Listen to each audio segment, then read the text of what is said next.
I would like to introduce Sydney Kale, who is our next plant communicator.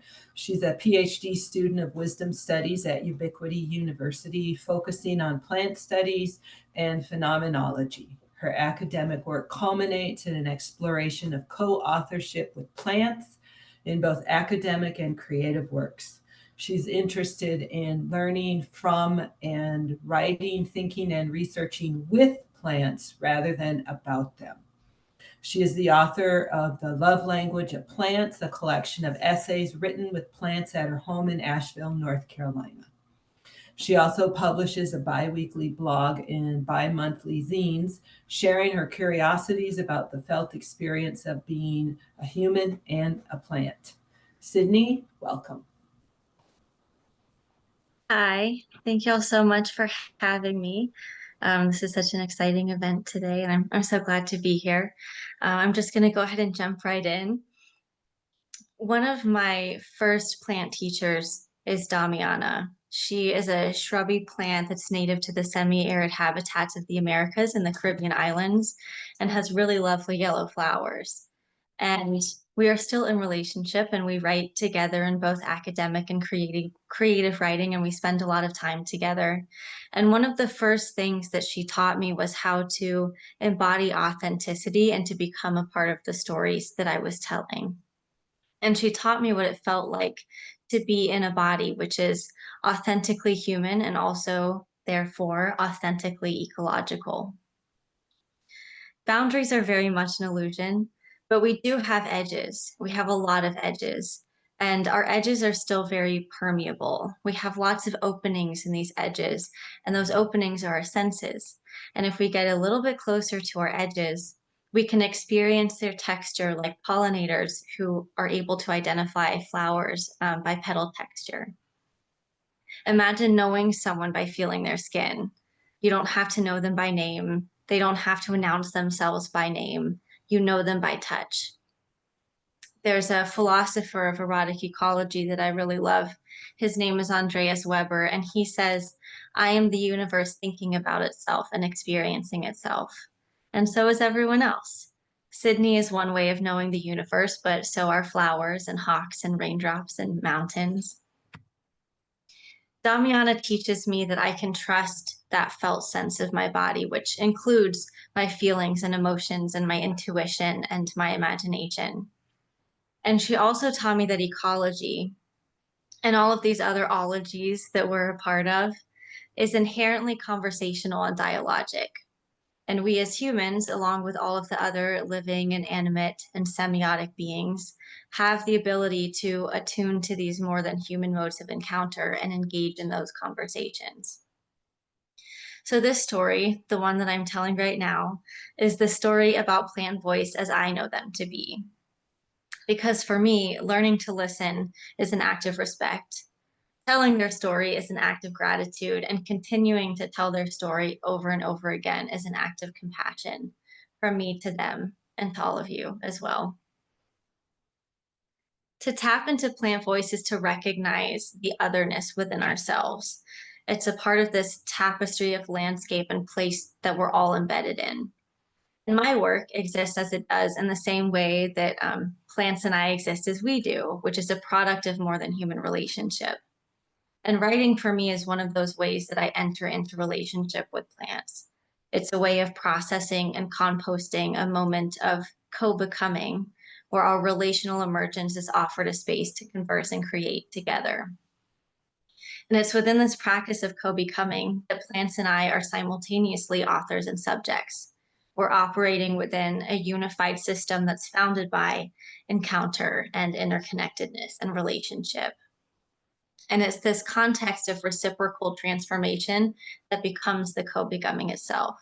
It's the author of the moment and all of the products that emerge thereafter. A storyteller friend of mine once said, when you tell a story to a group of people, you never tell that story just once. You tell it 20 times, 40 times, 100 times.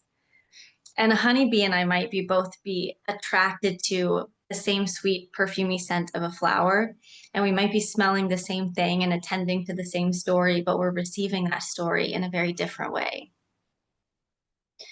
I really love playing with senses and our sensory experience of the world. And I see wind and waves as using bodies as instruments, painting with sound waves and light waves to produce sounds and colors and textures and sensations. This is artwork that becomes through and is amplified by bodies. And our bodies very much influence how we can perceive all of these phenomena and how we respond to them.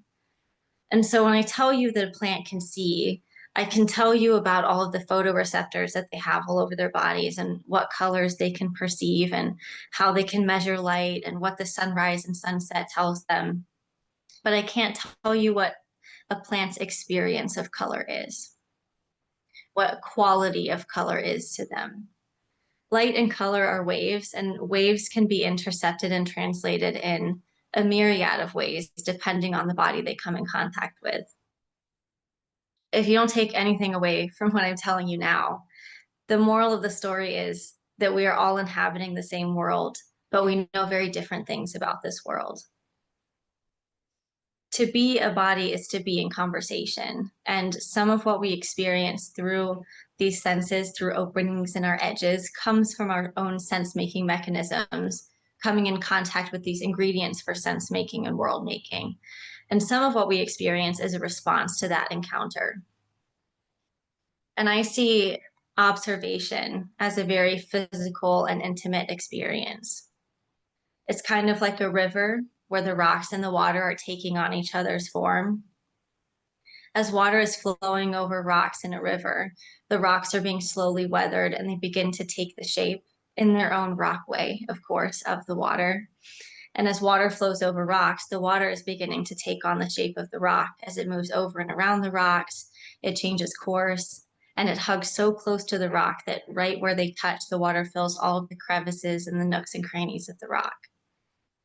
When I encounter plants, sometimes I think I'm the rock, sometimes I think I'm the water, but I can only truly encounter them if I allow myself to become fluid and sensitive, but not inhuman. There was an essay that I wrote a while back with Cedar, and I asked Cedar, if we aren't the most intelligent, then what are we? And Cedar said, the most human. So when people ask me what I mean when I say I communicate with plants, I say that plants communicate the same way that air exists. Air is something that doesn't have a graspable materiality. It's something that we can see through, but it's not something that we can see. What we see as air is not the air itself, but what and how air affects, which is what gives it its tangibility. So smoke, for example, maps the way that air moves for us. Wind, when wind passes through a forest, it sways tree trunks and it ruffles leaves. And a really interesting thing about wind is that the wind itself is as important as one's embodiment and how the wind is able to affect. So wind moving through a forest is going to move tree trunks and leaves and butterflies and humans in different ways. We're all affected, but it's the makeup of our embodiment that co-creates and choreographs the individual dances that wind performs with each and every body it comes in contact with. So plants never tell a story just once. No story is told just once. And in our reception of plant voice, which is ecological, we are as much a part of the becoming of the stories on their journeys of emergence that don't start or end when a mouth or a pore opens and closes. And in this ecological manifestation of plant voice, we find that plants are very much inseparable from their environment. You can't take a plant out of the context of their environment and study them and expect to understand anything about them, in the same way that you can't study hydrogen and oxygen separately and expect to understand anything about water. So I've learned that learning to listen to plants requires listening to the entire landscape, to pay attention to presencing and growth as a form of vegetal and terrestrial languaging. Plants' presence in a certain location can tell a very deliberate and intentional story, a story told by the landscape. When dandelions close their blooms, for example, you know that rain might be coming. And certain species tell you certain things about their ecological context. When you see them somewhere, you may know something about the pH of the soil or the soil's nutrient composition. the animal composition in a place, the climate, etc.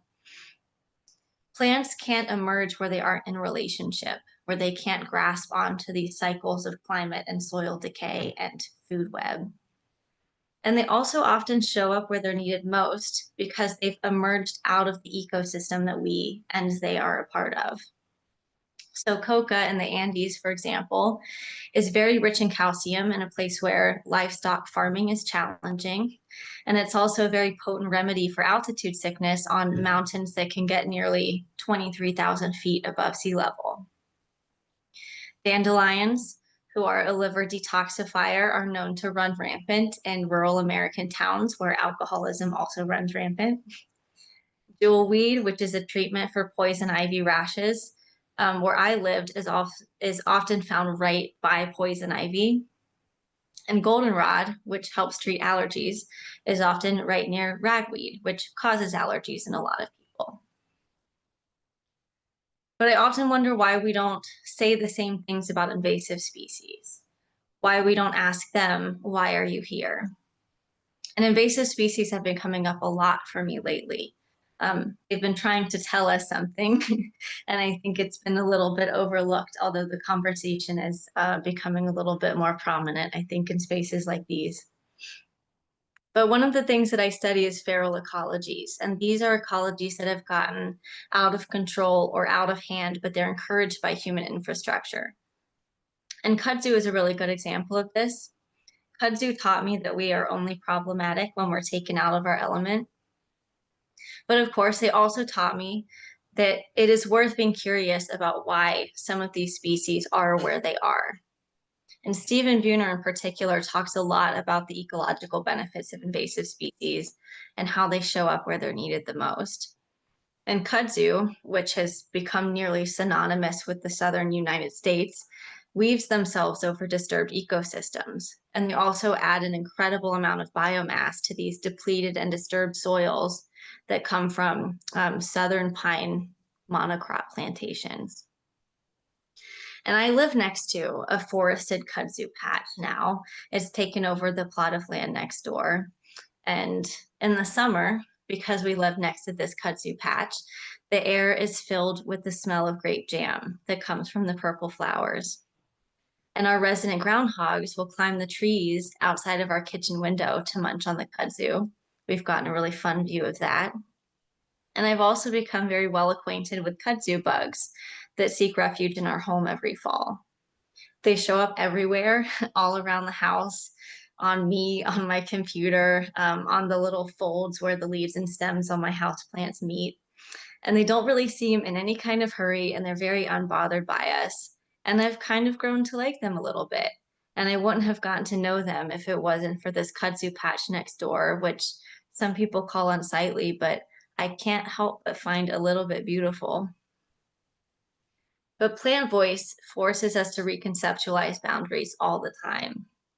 Invasive species, which is a label that is not fixed to one species in particular in any given place at any given time, could be considered as Earth's immunological response to disturbance. This was a perspective offered to me by Pete Yao. And I also think about invasive species as pioneer species. These are species that are opportunistic, and they require things like space and disturbance to germinate. In the same way that some seeds need winter or fire to germinate. And I think looking at them this way could resituate the concern for invasive species as an ecological correction in the form of a necessary generative and cleansing destruction.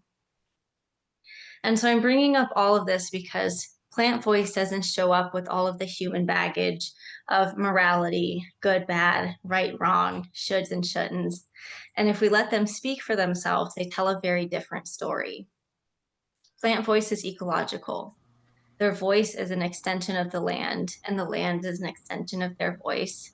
And us, humans, bodies and brains, are a part, but only one part of a plant's voice, too.